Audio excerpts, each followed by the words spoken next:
अस्सलाम वालेकुम एवरीवन, कैसे हैं आप सब लोग। उम्मीद करते हैं सब ठीक होंगे।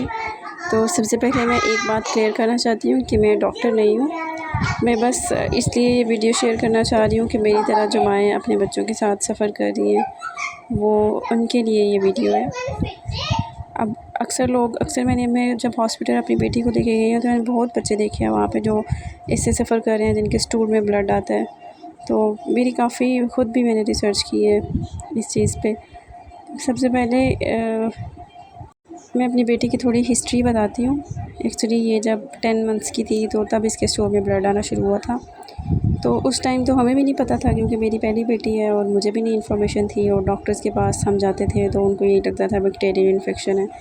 तो बस 2-3 मंथ्स हम इसी तरह बैक्टीरियल इन्फेक्शन ट्रीट करते रहे, आईवी के थ्रू एंटीबायोटिक्स लगती रही। और फिर इसके बाद जब 15 मंथ्स की हुई, ऑन एंड ऑफ इसको ब्लड आता रहा इस दौरान। 15 मंथ्स की हुई तो इसको काफ़ी ज़्यादा स्टूल में ब्लड और एचबी इसका काफ़ी कम हो गया हुआ था। फिर हमने कोलोनोस्कोपी और एंडोस्कोपी करवाई, और कोलोनोस्कोपी और एंडोस्कोपी के बाद हमें डॉक्टर्स ने बताया कि मिल्क एलर्जी है। फिर स्टेरॉइड्स क्योंकि लगे इसे, तो स्टेरॉइड्स हमें 2.5 मंथ्स ऑलमोस्ट देने पड़े। तो फिर उसके बाद हम डिस्चार्ज हुए जब, तो स्टेरॉइड्स हमें 2.5 मंथ्स और दिए। फिर इसकी स्टेरॉइड्स की काफ़ी ज़्यादा साइड इफ़ेक्ट्स भी होते हैं, तो कोशिश करनी चाहिए कि कम डोज़ में दो। तब हमें तो इतनी इन्फॉर्मेशन नहीं थी, मुझे तो अब आहिस्ता टाइम के साथ पता चल रहा है कि अच्छा एक्चुअली हो क्या रहा है हमारे साथ। फिर स्टेरॉइड्स के बाद हमने छुड़वा दिए स्टेरॉइड्स, और उसके बाद 3-4 मंथ्स ठीक रही। उसके बाद फिर से सेम वही मसला, हालांकि हम डेयरी प्रोडक्ट्स कुछ भी नहीं दे रहे थे। मिल्क ये न्यूकेट लेती है, तो न्यूकेट मिल्क के अलावा इसे डेयरी प्रोडक्ट्स बिल्कुल भी नहीं दे रहे थे। फिर भी ऑन एंड ऑफ ब्लड। फिर डॉक्टर्स को ये लगा कि ये शायद आईबीडी है, मतलब कोलाइटस एक होता है, वो शायद कुछ माओ को यहाँ पे पता हो जिनके बच्चे सफ़र कर रहे हैं। बड़ों को भी अक्सर हो जाता है, ये पता है।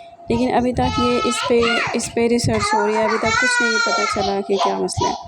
खैर फिर हमने दोबारा स्टेरॉइड्स शुरू कर दिए। स्टेरॉइड्स हमने 8-9 मंथ ऑलमोस्ट दिए। फिर हमने टोटली मिल्क पे रखा, और मिल्क पे रखने के बाद हमने इसे स्टेरॉइड छुड़वा दिए। शुक्र अल्हम्दुलिल्लाह वैसे ठीक है माशाल्लाह। लेकिन फिर ये मसला कंटिन्यू रहा, और इस तरह हम लोग अभी तक 3 ईयर्स की हो गई है। अभी तक ऑन एंड ऑफ इसी तरह ब्लड आ जाता है। लेकिन हम जाते हैं फिर हॉस्पिटल्स, लेकिन दोबारा वही कोलोनोस्कोपी और एंडोस्कोपी ही रिकमेंड करते हैं डॉक्टर्स। तो मेरी तरह जो माएँ और भी सफ़र कर रही हैं वो अपने कमेंट्स में बता सकती हैं कि उनके बच्चों के साथ भी सेम मसला है। कोई डॉक्टर आप सजेस्ट करना चाहें तो डॉक्टर सजेस्ट कर सकते हैं।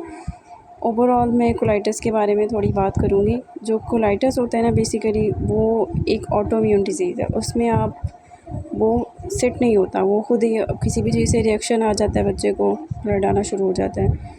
लेकिन अगर आप डाइट कंट्रोल रखो, डाइट आप थोड़ी कंट्रोल करो तो सेट हो जाएगा।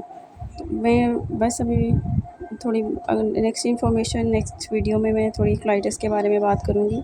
अभी कब के ओके, थोड़ा सा मैं आपको बता दूं कि बेसिकली आईबीडी है क्या। आईबीडी एक्चुअली एक इन्फ्लेमेटरी बाउल डिज़ीज़ है, और इसके आगे 2 टाइप्स होती हैं, कोलाइटिस, अल्सरेटिव कोलाइटिस और क्रॉन्स डिज़ीज़। जो अल्सरेटिव कोलाइटिस होता है वो एक लार्ज इंटेस्टाइन को इफ़ेक्ट करता है, बस लार्ज इंटेस्टाइन में इन्फ्लेमेशन कर देता है और उसकी वजह से ब्लड आ रहा होता है। और जो क्रॉन डिज़ीज़ होती है उसकी वजह से वो कहीं भी हो सकते हैं, स्मॉल इंटेस्टाइन में, लार्ज इंटेस्टाइन में, किसी भी एरिया को इफ़ेक्ट कर सकती है। तो अभी तक इसकी रीज़न अननोन है कि ये इसकी वजह क्या है कि ये क्यों होता है। लेकिन फ़िलहाल जो इसका कंट्रोल है वो सिर्फ डॉक्टर्स ही बता सकते हैं। डॉक्टर्स बेसिकली ये कहते हैं कि आप फूड देखो, कौन सी फूड रिएक्ट कर रही है वो आप ना दो, जिन फूड से रिएक्शन नहीं आ रहा वो आप कंटिन्यू रखो। बेसिकली हाइपो एलर्जिक डाइट पे रखना होता है बच्चों को। और 6 ईयर्स से पहले जो बच्चों को होता है उन्हें VUIBD कहते हैं। इसका टेस्ट पाकिस्तान में अवेलेबल नहीं है, लेकिन ये कुछ जगह, कुछ हॉस्पिटल ऐसे हैं जो सैंपल ले लेते हैं और टेस्ट बाहर भिजवा देते हैं। Thank you for watching. कोई और इन्फॉर्मेशन चाहिए होगी तो टेक्स्ट में, इंशाल्लाह आई विल रिप्लाई।